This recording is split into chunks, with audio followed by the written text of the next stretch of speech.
I think this morning I'd like to address you in a different way than I would many churches because you guys are a very different kind of community. The fact that you would dedicate a month to this theme of rescue, that this is something that as a community you're really drawing into, really is very unique in our nation. And so it's really exciting for me to feel like I can connect with people that have already said, hey, we're in. We're in to what Jesus is doing to pursue his children, to bring rescue and restoration. Obviously, as Eric mentioned, you've been incredibly generous with Project Rescue over the years. But more than that, the way that you live your lives is really inspiring. And it's inspired me, and I've shared the story about what Jesus is doing here around the country, and so I'm very grateful. Pastor Eric and I have one very important thing in common, and that's that we both married way up. I have a beautiful wife that couldn't be here, and she's had the privilege of getting to know Angela as well, and we just love them and their heart for Napa and for the world. So we had the privilege of being with them in India a few months ago, which was great. Got to see, you see a whole new side of people when you get them in India, that's for sure. And I still love you guys, so, we're good. Well, this morning I want to share just a little bit of my experience and how Jesus has been revealing himself to me through this work of rescue and restoration. I'm a small town kid from outside of Seattle, Washington, grew up in the foothills of the mountains. I have a beautiful wife there. As Pastor Eric mentioned, we have 2 kids and a third on the way. We have a 3-year-old, a 2-year-old, and we're about to have a newborn here in the next few weeks. So I give my parents a hard time because they never had the birds and the bees conversation. So I kind of pretend, I'm like, Mom, Dad, this is all your fault. I don't even know what's happening here. How does this happen? These kids keep showing up. We got it figured out. But no, we're very blessed to have a wonderful family, and amazing to see how, having kids really does change your perspective on this issue in particular.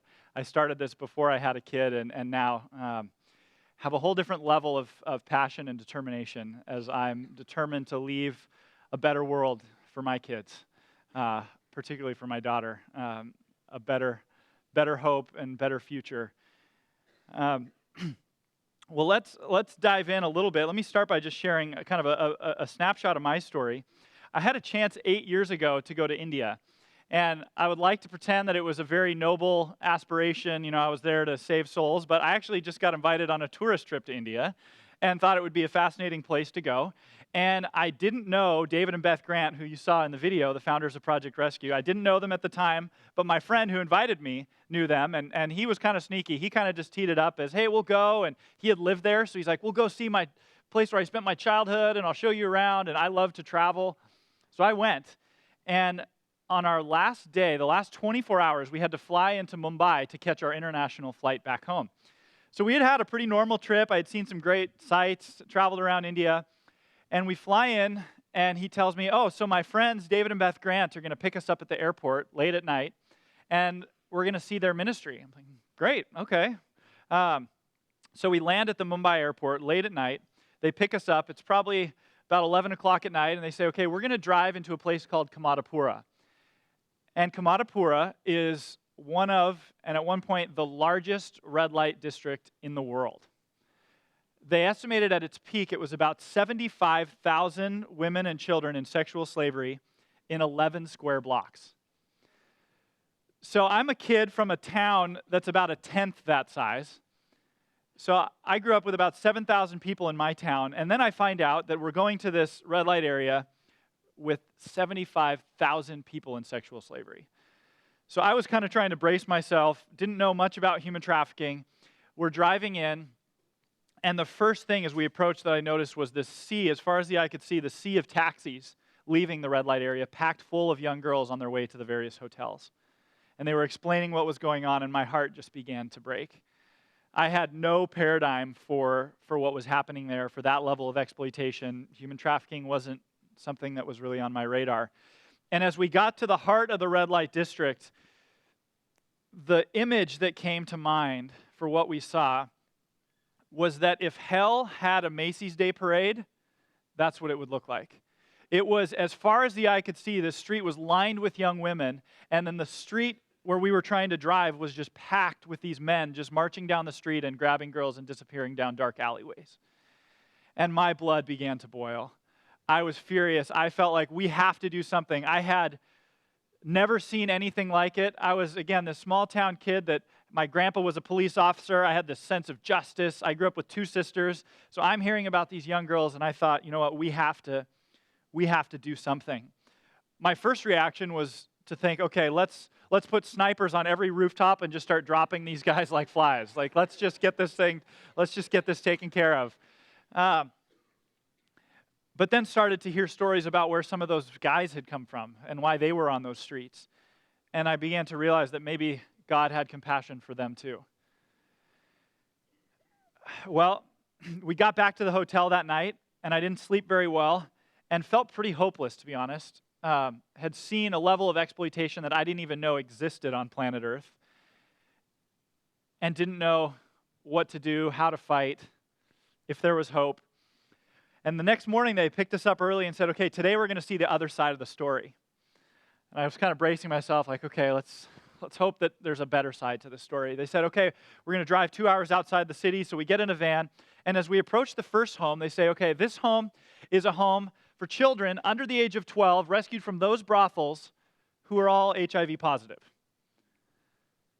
Okay, so I'm bracing myself again, thinking, okay, we're going to go into this place, and it's probably going to be, they're all having to take a pretty strict regiment of medication and all kinds of rules to keep them healthy and safe. And so I'm preparing myself for what I thought would be a somber and pretty depressing kind of institutional medical environment for kids that have experienced a level of torment that I couldn't even imagine. So I was kind of taking these deep breaths, and as we walked in, it was the exact opposite. It was these kids who were full of life and hope and joy and celebration. And they came running, nearly knocked me off my feet and grabbed me by my hands and ran me into the house and wanted to teach me the Indian version of patty cake, wanted to play games. And I had no paradigm for that level of joy and redemption from the darkness that I had seen the night before. I mean, I was a follower of Jesus, and I could sing the songs like Amazing Grace. I was blind, but now I see. But I had never seen that much darkness, and then seeing that much hope in the face of that darkness was overwhelming. And I'll never forget the moment that the kids ran up and they grabbed my hand and said, "We want to show you our bed." And my first reaction was like, whoa, I don't know if that's okay. Is that appropriate? What do I do? And I'm looking for the site leader, the Indian man, and I look, and he kind of just tells me, go, it's fine. And so they grab us, and they end up grabbing a couple other. They grab my friend by the hand, and they take us in, and they want to show us their bed because it's their sacred place that represents so much hope and freedom now. And each person by their bed has a little shelf with their stack of a few clothing items and a little journal and a teddy bear and a Bible, and they want to show us their shelf because that's theirs, that it's never going to be taken, that that's their sacred space, and that they have a place where they're known and where they belong, and they want the world to know it. And that had a huge impact on me. From there, we went to a home, and they said, okay, now we're going to go to the home for girls from 12 to 20 who are in high school and starting college. And we're going to hear some of their stories. So I, again, was preparing myself thinking, well, maybe this is where it's going to be really heavy because these girls were a little bit older, and they experienced a lot more trauma, and maybe they remember it more. And I was pretty nervous because they all are learning English, and I was like, man, I don't know how do you encourage girls that have come from where they've come from? And again, I walk in, and they're full of life and joy, and they're singing, and they ask if they can sing some worship songs with us, and they give us a tour, and then they start telling us their dreams. One says, I want to be a teacher, and one says, I want to be a pastor, and one says, I want to be a lawyer, or I want to be a police officer. And it just knocked my socks off, that level of hope. As we got ready to go, a bunch of girls came up and said, hey, can we pray for you? Can we pray over you before you go? My first reaction was, no, let me pray over you. I don't feel like I'm worthy for you to just stop and pray over me. But they insisted and gathered around us, and they began to pray. And as they prayed, tears started streaming down their faces. And they prayed that God would help our dreams come true, and that God would use us to bring hope to other people, and that God would use us to help bring freedom to other people. And I knew in that moment that my life would never be the same.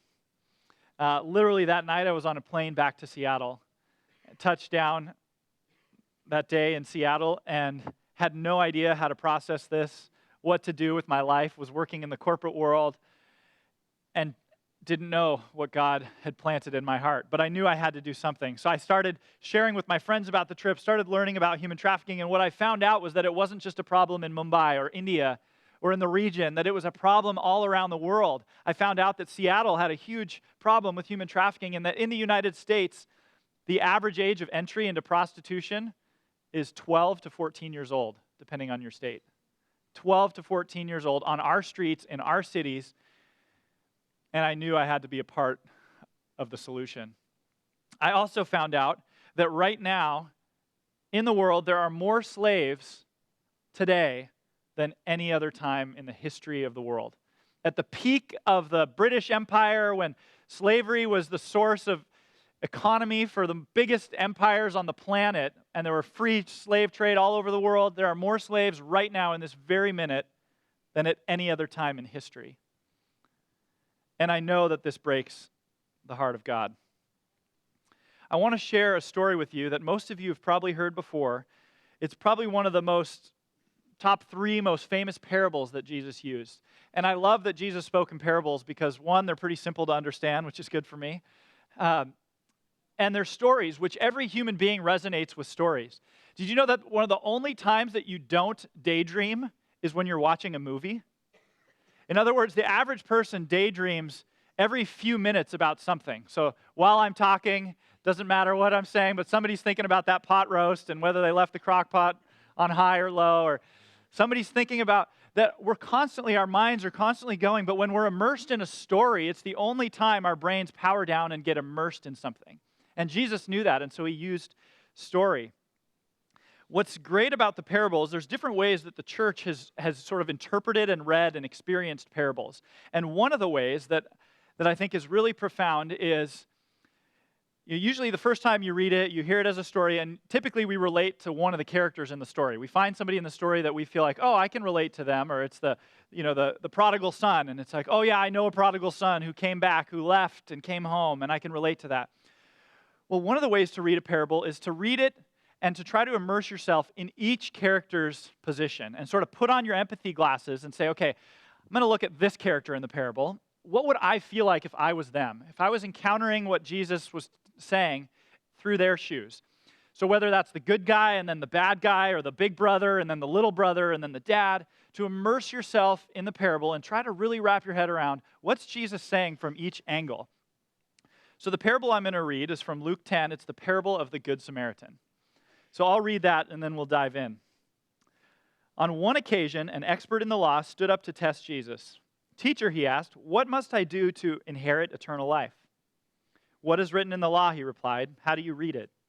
He answered, "Love the Lord your God with all your heart and with all your soul and with all your strength and with all your mind, and love your neighbor as yourself." "You've answered correctly," Jesus replied. "Do this and you will live." But he wanted to justify himself, so he asked Jesus, "And who is my neighbor?" In reply, Jesus said, "A man was going down from Jerusalem to Jericho when he was attacked by robbers. They stripped him of his clothes, beat him, and went away, leaving him half dead. A priest happened to be going down the same road, and when he saw the man, he passed by on one side. So too a Levite, when he came to the place and saw him, passed by on the other side. But a Samaritan, as he traveled, came where the man was, and when he saw him, he took pity on him. He went to him and bandaged his wounds, pouring oil and wine.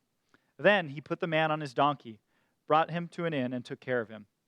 The next day, he took out 2 denarii and gave them to the innkeeper. 'Look after him,' he said, 'and when I return, I will reimburse you for any extra expense you may have.' Which of these 3 do you think was a neighbor to the man who fell into the hands of the robbers?" And the expert of the law replied, "The one who had mercy on him." Jesus told him, "Go and do likewise." So most of the time, as Christians, when we read that, typically we think, I'd like to think we're the Good Samaritan, that we're the people that see a need and we respond. And I think this church community has been an incredible example of a Good Samaritan, that the things that this church has done are truly inspiring. And what I love about this Good Samaritan is not only does he see the need and say, okay, I'm going to address the immediate need, he actually goes the next step and says, I'm going to take you to the inn and I'm going to actually make sure everything's okay. So he actually spends the night. So he goes the extra mile, he spends the night, he gets in the mess, deals with the wounds, bandages him up, spends the night, makes sure everything's okay, and then he says to the innkeeper, okay, here's some extra money, If it doesn't take care of it, I'm coming back. So he's making a long-term commitment. And I think in many ways, that's a great example of this community, that there are ways with Project Rescue, with others, where you've said, you know what, we're not just going to step in and do something one time, but we're going to get into the mess and we're going to keep walking it out. We're going to spend the night. We're going to stay here. We'll be here in the morning, make sure everything's good. And then we're going to say, hey, we'll check back in. We're going to stay persistent. We're not just one and done. We're invested in this. And so in many ways, I think it's right that we resonate with that. But let's put on our empathy glasses and look at those other characters. So first we have the priest and the Levite. So those were two characters. So I think Jesus was really driving something home there, because that represents sort of the two sides of the religious establishment of the day, the priest and the Levite. So you have sort of the pastor and the expert theologian of sorts. So Jesus is really kind of poking at the religious people, saying, okay, you got two of these guys and both walk by. Well, it's easy to think, yeah, okay, he's just pointing out that those guys are, they're not really following God. It's just very one-dimensional. Let's just dismiss them. But let's put ourselves in those shoes. So at that time, and the reference there is on the road from Jerusalem. Jerusalem is where the temple's at, and the temple is the hub of the social life for the Jews. And the Jews are responsible to bring their tithes and offerings to the temple, and then the priests and the spiritual leaders basically are responsible to care for the poor and the exploited and the widowed and the orphaned. So you can imagine that these guys have the responsibility of stewarding resources to care for the poor. And if you read Scripture, most of the time when it talks about beggars and lepers and people coming, they're coming to the temple. The temple is the place, it's the center of the culture where they come to ask for resources, to ask for help, to beg, to ask for prayer or for healing. So these guys see need all the time. Every time they walk in and out of the office, when they're coming to work, that's where all the lepers are hanging out. And this is a day when you got people with their arms falling off from leprosy, you've got poverty, you've got all these things. And so most likely it's not that these guys never respond to need. It's just they probably are inundated with need. And so they have probably a lot of excuses, a lot of reasons to say, well, I've got to get to the temple because there's going to be 5 people with leprosy there, and I don't have time for this. So maybe that's what's going on. Maybe they're thinking, I've got other more important things to do, and they're other good things, so they turn a blind eye. The other scenario is maybe because they get entrusted with resources. One of the things Jesus accused the religious leaders of was doing things very publicly because they wanted sort of the recognition and the accolades. So Jesus is always hounding on these guys. Hey, God knows what's in the heart. It's not about what you do publicly. But maybe they're feeling this pressure because people give them the money. So maybe they want to do it publicly so that people know, hey, we're really using this money for good. We're actually, we don't want you to think we're just pocketing this money. So when we do stuff, we'll say, hey guys, just so you know, the money's going over here to help this guy. All right, we're using your money. We're putting it to work.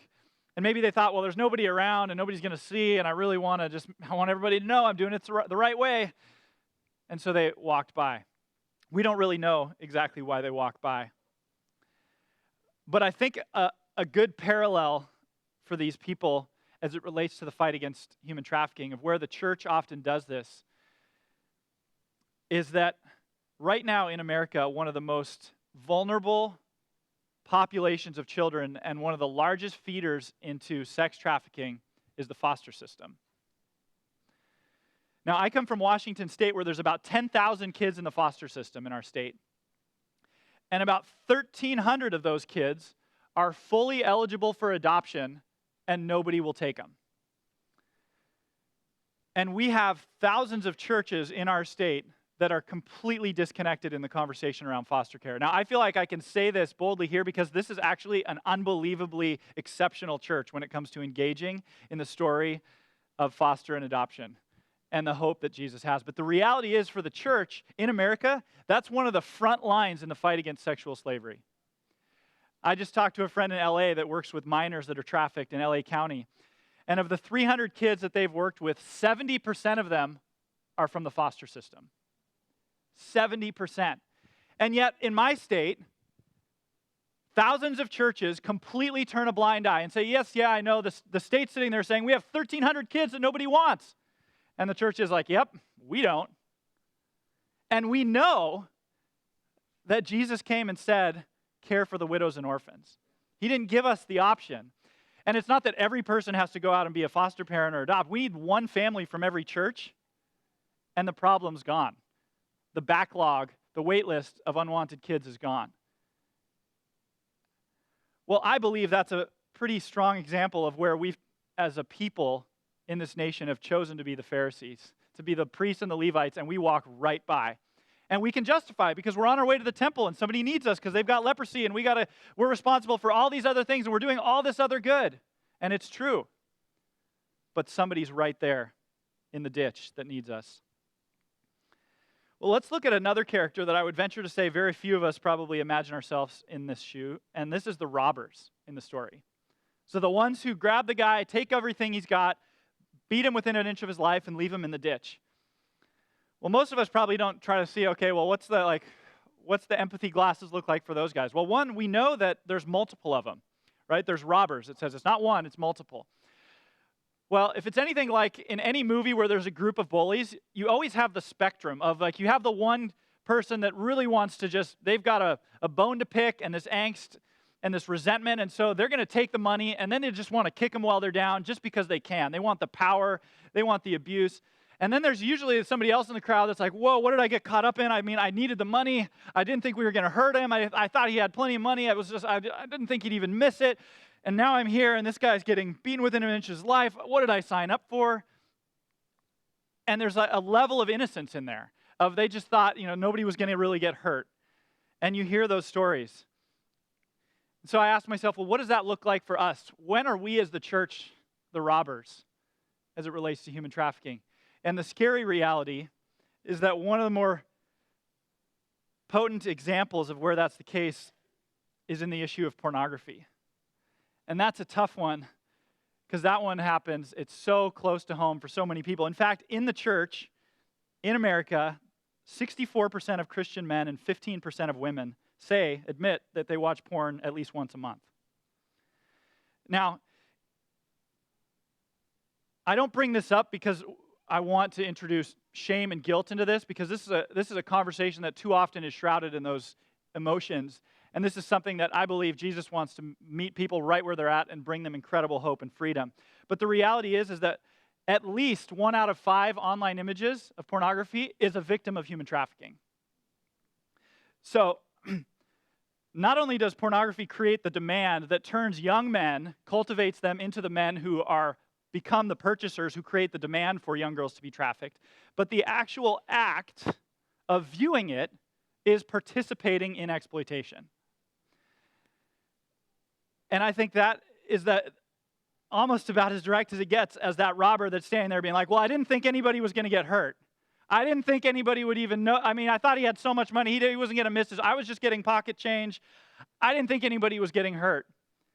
But they were in the crowd that left him within an inch of his life. Too often in the church, and I grew up in Christian schools and Christian colleges and I've seen every form of men's accountability group. It is a huge challenge in the church.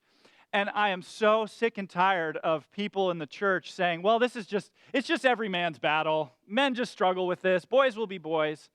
Absolutely not.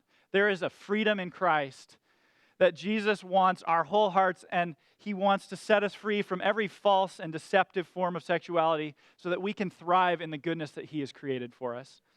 But too often we're guilty of being the robbers. Well, and then you have to wonder what it's like to be the victim. That there are people sitting in these chairs that all their life have felt like the victim. Maybe they haven't been a victim of human trafficking, but they have felt like they have been at the hands of abusers their whole life. That they've been neglected, that they've never felt safe, that they've felt like the church has walked by, that culture's walked by, that they're laying there crying out for help, and that they're here because they're looking for a community that says there is a place for you. There's people that will walk with you. And why I love being here with you is because I believe that you are that kind of church. You are that kind of place for those people that are lost, that are broken, that have felt vulnerable, that have looked for hope and been let down every time. That you are the kind of place where those people can experience hope and life, where they can be told that they are loved, and that love transcends what they've been through, what they've done, what they've experienced, that Jesus offers a hope that is so real and so profound that they can belong, that they can feel safe, that they can feel welcome, that they don't have to feel shame and guilt anymore, that they can have a new life in Christ, that you are the kind of community where that can happen. but those people are in this room. For me, my perspective really changed because I had a great upbringing with parents that came to faith when I was young, and I never really felt like the victim. I used to sing the song Amazing Grace, I was blind, but now I see. But for me, I never really knew what it was like to be that blind. And when I encountered that red light district, I couldn't even wrap my head around that kind of darkness. A couple of years ago, I got to know one of the young program leaders in Mumbai in that red light area, and we had this really unique connection. He couldn't speak English, so we exchanged very few words, but we had all these different opportunities over the years to pray together. And he would often be the one that would kind of take our group and walk us around the red light area. But every time we prayed together, I felt like our spirits just collided. And that God was just, it was just like, there was something about our relationship where I just felt like he and there's something, a connection here. And we would have these times of prayer, and he would just break before God and just be sobbing and sobbing and sobbing. And I wanted to understand, what is it with this guy that he had this strength and confidence and boldness in Christ, but at the same time, this deep brokenness and just longing to know Jesus. So after a couple years of getting to know him, I asked the local site leader, I said, what's his story? He just has this hunger for Jesus that seems unbelievable. And he said, well, he was born into that red light area. His mother was trafficked from Nepal, had a horrific story of exploitation, but she worked her way up in the brothel and became the most powerful and feared brothel owner and exploiter in the largest red light district in the world. So she was the kingpin of kingpins, the worst of the worst, in the worst red light area in the world, and that's what he was born into. Born into a world where he watched his mother be exploited and saw her sort of rise to power to exploit others, and he learned to survive on those streets with the only currency he had, which was violence and exploitation. His job at 14 years old, when a young girl was trafficked, if she tried to escape, his job was to drag her back to the brothels to be exploited again. Well, eventually his mother came to faith in Jesus through the church in the red light area that Pastor Eric and Angela visited a few months ago. She came to faith, and her transformation was radical. And now she leads the programs in that area and has rescued more people than any other single individual in that nation. It's unbelievable. And as a result of that, her son came to faith. And now he leads the most difficult rescue efforts to go into the worst brothels because everybody knows him, and he's feared because he used to be this enforcer. And he was kind of the gang leader, and so he can go anywhere, and he has this authority to walk in, but he carries this deep sense of knowing what he was rescued from. He knows because he was one of the bad guys. He was one of those guys that I would have said, sniper, take him out. And Jesus came for him, and he knows it. And when I began to see that, and when I felt this, I felt this connection to him, and I didn't know his background. I just thought, man, if he lived in America, we'd be buddies. We probably would have played basketball together, and he was married, we got married about the same time, we're about the same age, kids about the same age. I was just like, man, we have so much in common. We're just different cultures. And then I find out where he came from, and it was like God opened my eyes, and I realized for the first time what God saved me from. For whatever reason, I was born into the most prosperous place in the most prosperous time in the history of the world. If you're born in America today, in essence, most of us are born into the most prosperous place and the most prosperous time in the history of the world. And that's not the norm. In fact, the majority of people on the planet are living in poverty and are suffering. And for whatever reason, God saw fit to choose us as his people, to pursue us and say, I'm going to rescue you before it starts.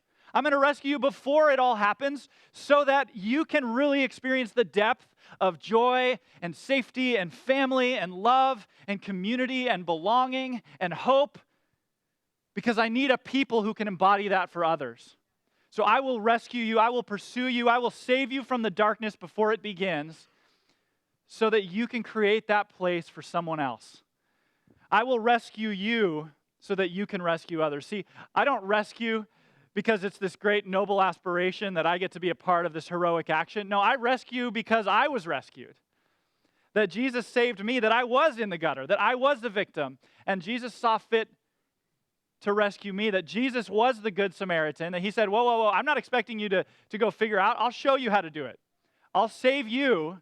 I'll pave the way, and then I'll give you my Spirit to empower you to go do it for somebody else. But let me show you first that Jesus came and he rescued us. And I think one of the biggest challenges in the church in America, where we've had such little resistance, the least amount of persecution, the least amount of resistance in the history of the world, is that so many of us forget what we were rescued from. That we've become so accustomed to the light that we forget what it's like to live in darkness. That there are people who will walk through this door that have never experienced love. They have never experienced belonging. That they honestly wonder, is there anybody who would ever love me the way that I am? If I'm really myself, if I walk into this place and I show them my heart, will they really, is that really possible on this earth that somebody would love me for who I am? Is there hope? And I believe that you're here because there is hope. That Jesus wants to bring his hope, his rescue, not just to victims of human trafficking, and he does. He wants to pursue those kids and break those chains, but he wants just as badly that people in Napa Valley who live in fear, who live in isolation, who live in brokenness and loneliness, he wants them to experience the abundant joy, the abundant life. And no matter where you are, whether you're in that position of feeling like, man, I've been in these seats for so long, I've sort of forgotten the darkness that I came from. And I've lost that sense of urgency to say, man, there is somebody down the street who's broken and alone. I'll never forget, there were 7 girls rescued in the same raid that went through a 7-year program, and then they all graduated together. When I asked them to write down their stories, they all did the same thing, and it completely caught me off guard. See, in my world, especially when I'm talking to people outside of the church, everybody loves the idea of rescue. You know, the idea of let's just go kick down the door and set people free, and that's this dramatic moment, and then we're sure everything after that's probably just the easy work. Like, let's just break those chains, right? And it's great. It's a great thought, and partially because for us, we think, well, you know, I'm accustomed to freedom. I know how to access resources and community, so if I was imprisoned, all I would need is somebody to crack that door open, and then I could take care of everything from there. So the story of rescue is a really powerful story to tell to kind of rally the troops. So I was reading these 7 stories and kind of hoping to get some great anecdotes about, like, okay, let's hear some great rescue stories, and they all breezed right past their rescue. They said, yeah, and then 7 years ago I was rescued, but I hated myself. I thought I could never be loved. I was alone. I felt shame. I felt I was not worthy. I didn't think anybody would ever give me a community or a place to belong. And then I met Jesus, and he changed my life. And it caught me off guard because I realized in my head, something in my heart and my head thought that being rescued out of a brothel was more profound than being rescued by Jesus. That growing up my whole life in the church, and yet I thought, surely nothing this side of heaven could be more profound than the day you're liberated out of a brothel. That has to be the most, like, the pinnacle of human, freedom, to be set free from that. And they're like, yeah, it was really bad. In fact, a couple of them, they got out and ended up getting re-exploited. And some of them had already been rescued by governments and other things 1 or 2 times, but they hated themselves so much because they thought they were completely unlovable, that nobody would ever accept them until Jesus came. And when that light bulb went on for me, it's like, okay, it turns out that there are millions of people right now on this earth that need freedom from brothels, and we're determined to get it to them. But there are billions of people that need freedom in Jesus, and that is all the more urgent. And that's why we need people like you who say, you know what, we will do whatever it takes to create a place where freedom can flourish, where Napa Valley can find the love, the acceptance, the community, the hope, because there are people just as much in Napa Valley as in the brothels of India that feel like they have never been loved, that they're not worthy, that there's nobody that would accept them for who they are. And Jesus wants you to be his rescuers. But first, he wants to remind you what he's rescued you from. He wants to show you and reveal to you the brokenness that without him, that you would have experienced, so you can fully know the joy and the freedom and the hope and the fullness that's in him, so that you can take that to others. So that's my prayer for you this morning as we continue in this work. I want to thank you for all that you do to support Project Rescue, to support the women and children that we rescue. But even more than that, I want to thank you for being a community that is all in on the rescue and restoration of hearts and lives here in Napa Valley, in India, and around the world. So thank you.